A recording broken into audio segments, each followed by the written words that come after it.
This is Algebra 1, Semester 1. Algebra 1, Semester 1, it's the third unit called Graphing Linears. It's the 11th lesson called Transformations of Linear Graphs Practice. It's on creatormath.com under the Algebra 1 tab. You might have to Google creatormath.weebly.com to find the site. The instructions are copy the following problems into your composition book on the correct pages according to the table of contents with the notes for those pages from creatormath.com. I try to show you where these notes are each video lesson. I haven't done it for all of them, but I try. You're trying to, it's a little bit tough for students to get to. There we go. So here's the name of the website, creatormath.weebly.com.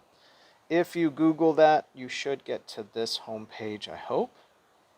If you have any questions on the composition book, you're scrolling down until you see the words composition book. Please read all the directions, watch all the videos, and adhere to all the turn-in dates. Put everything where it goes on the right pages, and then begin to fill in the notes.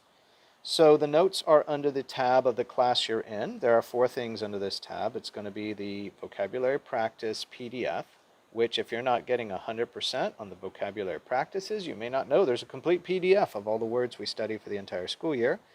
Please download it to your device and then Google how do I search a PDF using the type of device you're using. It's a little bit different for all the different devices. You're also going to find the notes, the video lessons, and the problem sets under this tab. What I'm searching for now is the semester that I'm in. I'm looking for this table of contents, which is very important. So important you should have written it onto pages 2 through 6 of your composition book. If you haven't, please stop this video now and go do that. I'm looking for the unit we're in. So here it is here, Graphing Linears, and we're on lesson 11. You can tell there's a lot of lessons for graphing. This is Transformations of Linear Graphs. Here's the page numbers on which you should be writing the notes.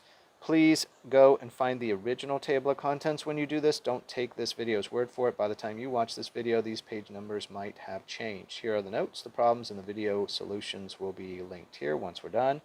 We're going to click on notes to see what those look like. Sometimes I have to open them twice to get them to load to my device. They should be expandable.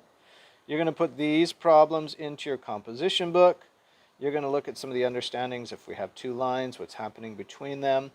Are we dealing with a transformation? Are we reflecting, rotating, translating? Are we dealing with the orientation of the line and what is clockwise, what is counterclockwise, what a point is, how to plot a point.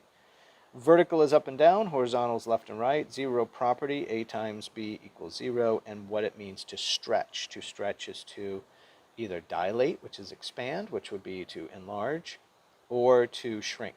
Right? Stretch can be, you can stretch to enlarge, or possibly, I guess, stretch to shrink maybe. Sounds a little bit more awkward, but that's kind of the way it works. So the instructions are use Desmos to more quickly, use desmos.com to more quickly be able to test results of your findings to the questions below. So they're giving us the equations to lines and asking us what's happening between the 2 lines, right? We want to encourage the use of Desmos as much as possible. This particular problem says, given the following 2 lines and equations, what can be said about the 2 lines? Well, in this case, it's a little bit, I'm going to sort of answer it first and then go back and explain it. These are 2 parallel lines, okay? If I can visually see that, they look parallel to me, right?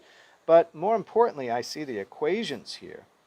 The m in this one, or slope, is 3 over 2. Right? Even if we check that, that means rise over run, right? You start here, you rise 1, 2, 3, you run 1, 2.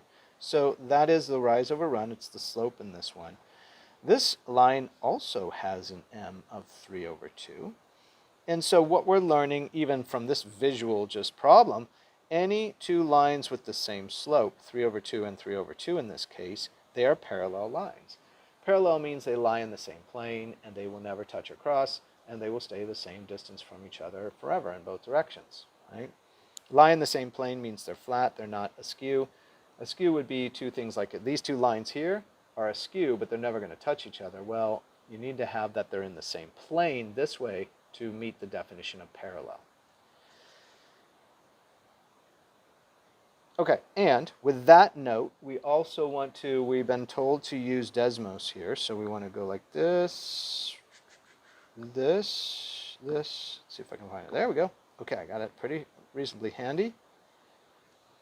And we want to go ahead and just type in these two equations. That's what Desmos will do for us. It'll graph y equals 3/2 x plus 2. 3 divided by 2. I'm going to go to the right, so I'm in the middle here. 3 over 2 x plus 2. There we go. So I have one line right here. Now they have a second line right here. Y equals 3/2 x minus 3. So let's do a second one. Y equals 3 divided by 2 halves x minus 3. There we go. So, sure enough, we have two lines. They definitely look parallel to us. We can prove that by, I guess we can get a little closer. Notice this one's cutting across the x-intercept of 2. Sure enough here, 2. This one's cutting across the y-intercept of 1, 2. Here we are right here at 2. So definitely we're using this to sort of confirm what we see in the graph and to understand a little bit more about these. And interestingly, we can see how things change. How far apart are these? This is 1, 2, 3, 4, 5. This is kind of the exact same line. It's just shifted up or translated 5. And this one could be said if we started here, it could be translated down if we went from one to the other. So sure enough, the next problem gives us the same two problems. Okay? Given the following two graph lines, what has to be done to the solid line to move it to the dash position? So these are the same two lines we've already investigated, and we've already answered that question by discussing it prior. We just take this and slide this up, and we can see it's crossing the y-axis here at the y-intercept on this one, and we're going up 1, 2, 3, 4, 5. Notice what changed in this equation was it was a minus 3 here for the b, and then it was a plus 2 here. And sure enough, to go up minus to get to 0, you need 1, 2, 3, and then to go up to 2, you need 1, 2 more. So it's a total of, the solid line has been translated up 5 units. This can be seen in the y-intercept value changing from -3 to +2. Long-winded answer, but I like it. That's a translation of one line from one position to another. Translation just means to slide it or move it. So given the following two line equations, what can be said about the two lines? So let's look closer now. They both have +2. Okay, and sure enough, their y-intercept is at +2. They're both crossing the y-axis at +2 right here. Well, what's the big difference then? This one has a slope, m, of 3 over 2. This one has a slope, m, of -2 over 3, if you can see that. See that negative right there? It'd be nice if it was more space, but it's bad printing, etc. So this equals a -2/3. Let me rewrite it. M equals a -2/3, right? To try to show you that better. So let's look at both of these. This has a 3 in the numerator. This has a 3 in the denominator. This has a 2 in the denominator. This one has a 2 in the numerator. So it looks like the fraction has flipped. This one was positive, and this one's negative. So what we can find from this possibly, if we're willing to look into it, we don't have a lot of examples, but the only thing difference in these two equations is that this slope has been flipped, okay? And the sign has changed. Sign changed. In other words, it was positive here, went negative here. That's the sign change. Flipped means we flipped the numerator-denominator position. And there is a name for this in math. It's called the negative reciprocal. Negative reciprocal. Reciprocal.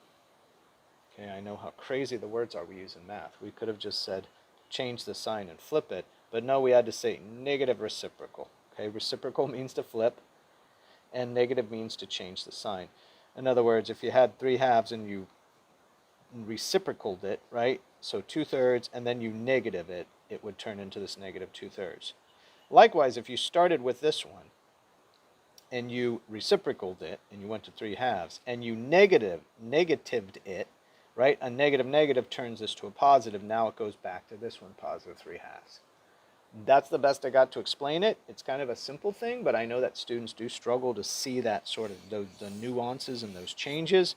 The answer is the lines are perpendicular because their slopes are related by the negative reciprocal. So I don't know if I said that yet, but these two lines are perpendicular, which means the angle right in here is 90 degrees. That little square means 90 degrees right here. Okay, which means it's 90 here, 90 here, 90 here, because 4 times 90 would be 360. That'd be the number of degrees in a circle.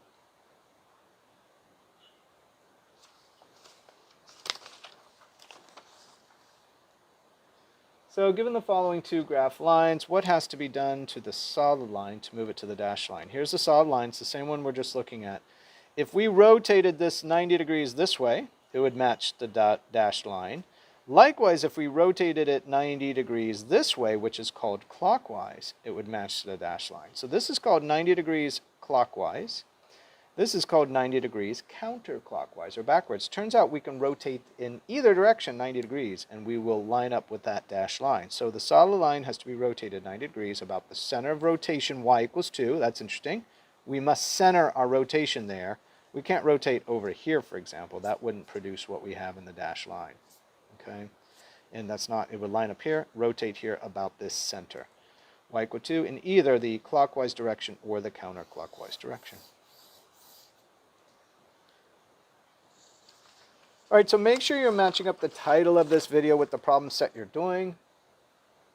This is Algebra 1, Semester 1. It's the 3rd unit called Graphing Linears. It's the 11th lesson called Transformations of Linear Graphs Practice. It's on creatormath.com under the Algebra 1 tab. Hope this helps.